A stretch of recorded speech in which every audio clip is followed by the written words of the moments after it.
Good day and welcome back to the Hair Curler Chronicles. Usually Tim and Nancy Danter, but just Nancy today. Coming to you from the garden shed, and I'm back again with my dear friend Debbie Peltola Salmons. And Debbie is down in the United States, and I'm up here in Canada. So we're giving you both the American and Canadian perspective today. And today's conversation is all about. We're going to talk about paying off as much debt as you can as quickly as you can. And this is a part of our financial diet series. I know that for many of our viewers, they see Tim and I just as the crypto couple, but we're actually a bit of a bigger package, or the journey that we're on is a bit broader than just investing. It's also about having a financial diet to shave off money here, there, and everywhere to put more money into investing. So welcome back, Debbie.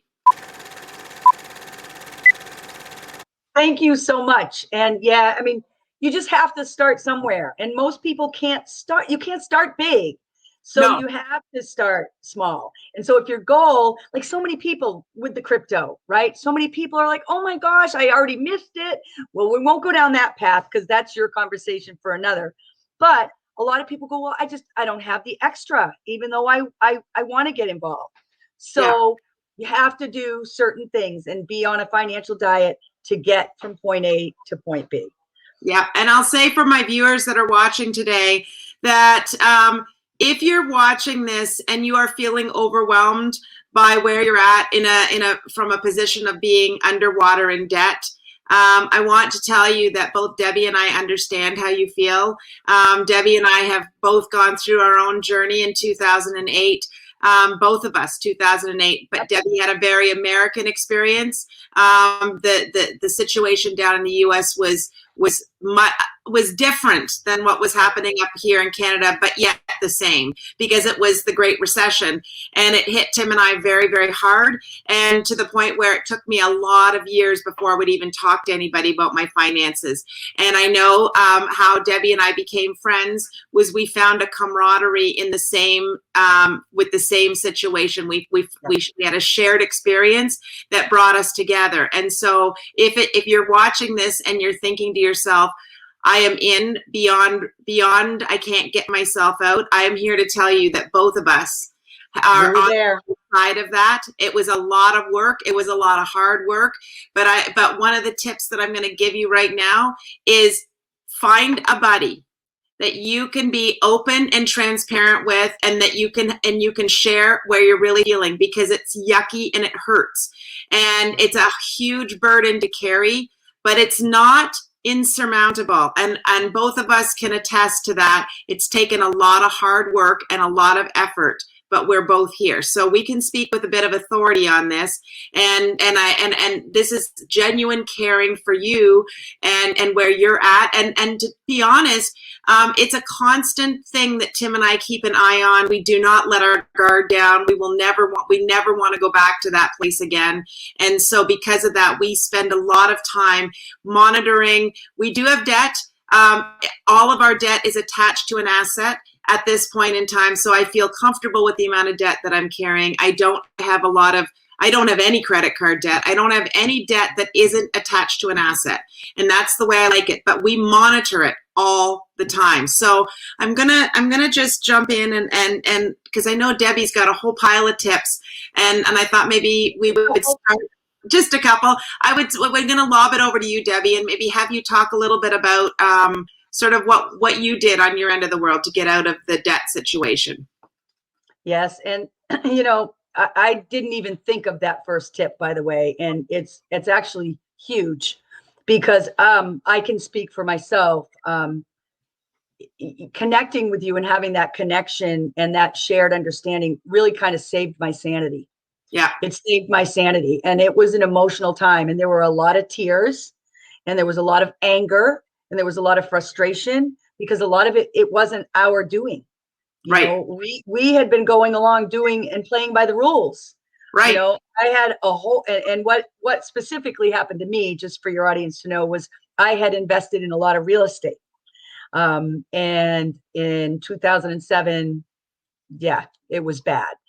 It really kind of almost gives me chills to still talk about it. So as Nancy said, please understand, we really do know how bad it feels, but you really can go through it. And like Nancy said, because we did it, I'm actually debt free, Right. completely. None. No car payments, no mortgages, no credit card, nothing. Now, when we first met, I wasn't so sure I could get back there again. No, I didn't think I could get back there either. No. And so we are really here to tell you, you can. If you get nothing else out of this, please understand you can do it. You just have to start. So back to another episode that we did, and we don't have to spend a lot of time on it, Nance, but you must create that budget. Yeah. You must. It's absolutely vital that you do that. The second thing, so depending upon what type of debt you have, but let's talk about the infamous credit card debt. And so many families, and myself included at that time, I had regular credit card debt. I had store credit card debt, right? Because every time you go into a store, sign up, get 10% off. And 10% off today, sign up for the store credit card. Oh, sure. Well, before you know it, you got $500 owed on this one. You got $100 owed on this one. You got $5,000 on this one. They're all over the place. And then all of a sudden you look and you go, holy heck, what is going on here? So you have to set yourself up to start paying them. And your goal has to be to pay off the highest, and I'm going to speak to credit cards, Nance, the highest credit card debt first. That has to be your goal, is to pay off that one. And how do you do that? You have to, please. You've got to pay off more than your minimum. If you are only paying your minimum balances on your credit cards, you will never get out from under it.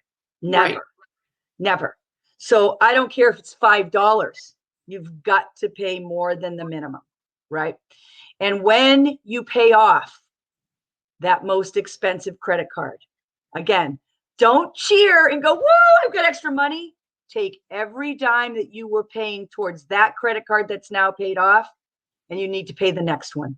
And you need to put that towards that next one. And you do the same thing over and over and over. But here's a missing link that I did myself at one time. I was young at this point. When you're clearing off that credit card debt, don't use the credit card again.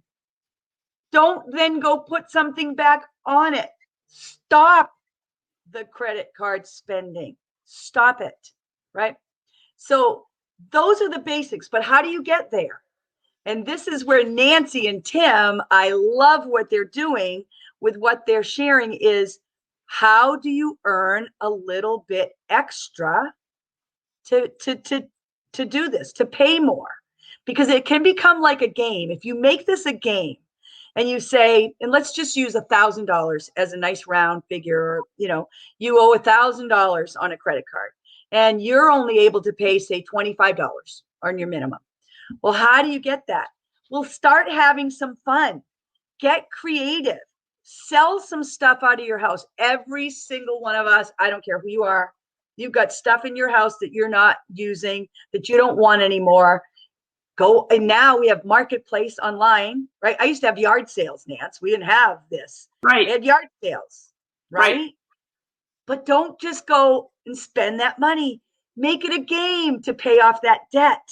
Right. And Nance, you and Tim have been doing some really neat things, and you've been doing some really neat things. I don't know if you want to throw a couple of those out here, on ways to go back and pay off some of this debt.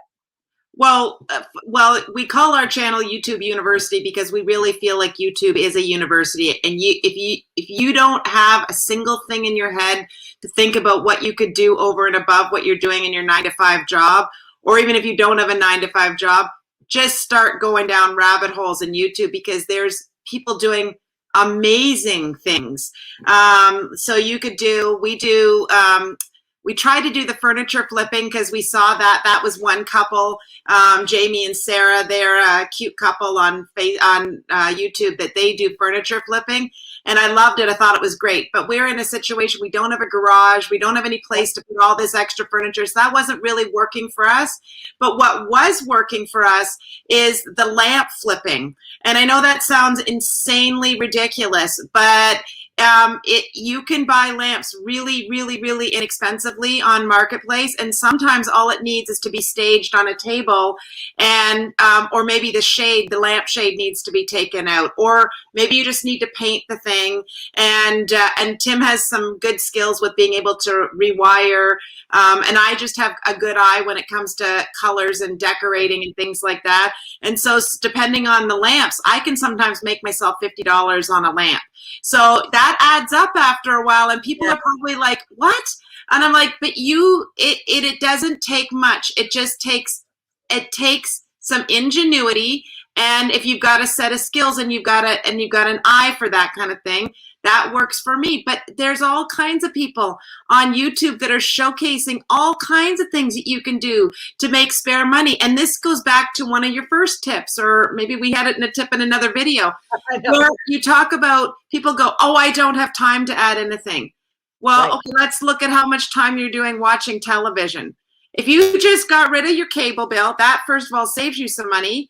And the second thing is, if you just started watching YouTube, which if you have internet service, YouTube can teach you just about anything, and you spend your time doing that. Now I have myself set up so that I'm watching things on YouTube and I'm doing my lamp fixing up while I'm kind of multitasking. So there is ways to do it, but you can't just think that it's going to disappear miraculously, because it won't. It just won't. You've got to do things that you never thought you'd have to do. But guess what? There's a bunch of self-satisfaction. And so you feel good about yourself when you pay these things off. It's hard to explain when you're sitting in your shoes right now thinking, I'm overwhelmed by my debt, to think how good you're going to feel. And you have to kind of celebrate it every time you pay off that one. The first time you pay off one credit card and it's gone, you need to have a little celebratory, pat yourself on the back and go, man, if I can do this one, I can do the next one. Yes, exactly. But just don't go out and celebrate by buying something on your credit card. Right? But it really does. It becomes what it became for you and I. It becomes fun, and it becomes, whoa, let's see what we can do. And then, that leads us to, once you pay off that debt, into doing what you and Tim are teaching and talking about, which is investing and creating stuff for the future. But there are so many ways to create a little bit of extra income to go towards this debt. I think sometimes, at least here in the States, people just think, well, it's only $5. No, it's $5. Right? You got to change your thinking about that. And here it seems to be an all or nothing. Well, if I don't have a few $1,000s to put, towards it, well, I can't see it. It's okay.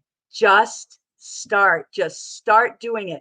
I mean, there are so many things. There's affiliate marketing, which is huge. You can do. There are affiliate marketing companies out there that you don't have to pay a thing to get in, to start making a little bit of money back, to start putting towards it. Emptying your house, creating things. I mean, the mind is really the only limit. Right. The only limit. It doesn't mean you have to go get another 40-hour-a-week job. That's not what we're saying. No. We're saying find those little things, those little ways. And, including in that is changing your habits with your spending, right? Yeah. Because like you talked about with even groceries, right? Everywhere you cut expenses, use that to go towards the debt. Right. And there's a fine line between, I will say, and then maybe we'll end it here for this session, is there's a fine line. And I was grappled with this way back when you talk about investing versus paying down debt. I think you have to look at, let's talk about the high interest you pay on a credit card debt or on a store account debt. You won't be able to invest your way better than the interest that you're paying over here. So what I mean by that is there's nothing that you're going to invest in right now that's going to get above 21%, if that's what the interest rate is you're paying on that debt. So you're better off to go, okay, I got to get rid of that first before I put the money into investing, because it doesn't make logical sense. It's different when you're looking at a mortgage payment that's sitting probably in and around 3% now, I think, is the average mortgage rate. It might even be less than that. Okay, well, can you invest in something that makes you more than 3%? Yes. So then you focus on investing. But there's nothing out there right now that's going to make you more than 21% interest. And if you're paying 21% interest on a credit card, the first priority before you do investing is go over there and get rid of that, because that will take a huge monkey off your back. And to add to that, and I know we're going to end, Nance, but when you were talking about the interest, I want to tell you one of the things I did with my credit cards, way back when. And I don't know how Canada is. You can tell me if this isn't accurate, but every credit card has different options and different percentages. Balance transfers can be your best friend to cut interest rates. So if you get an offer that says, 12 months, 5% interest instead of a credit card that you're paying 21, let me tell you, I switched my money over and I ran that for a year. And then I got another offer and I switched it over. You've got to play the interest rates. Right. And you can, and just on that, sometimes there are balance transfer fees. So right. You need to be aware of those and make sure that the difference between the interest rates, it's just like refinancing. You got to make sure there's a lot of hidden fees. Right. But I paid really strict attention, and there were some that had zero balance transfer fees. I was all over those. Saved a boatload. So right. Well, just wanted to add that, and we can end on that note, my dear friend. Well, I appreciate your time yet again, Debbie. Honestly, I mean, this is a subject near and dear to both of our hearts. And I'm grateful that we went through the journey together, because it feels good on this side of the world. And it's hard to believe it took us 10 years to do it, because we met after we were 1 year into our problems. So we've known each other for 9 years now, coming up on 10 years, but we were in the hole for 10 years, and it took us the better part of that 10 years to get to a really, really solid, good place. So give yourself time. Make a friend, make it your priority. Be diligent with what you're doing and make it a priority, because guess what? Peace of mind is so much better than having anything else. There's no trinket out there that you spend your money on that feels as good as peace of mind. So thank you. And we'll talk to you again soon.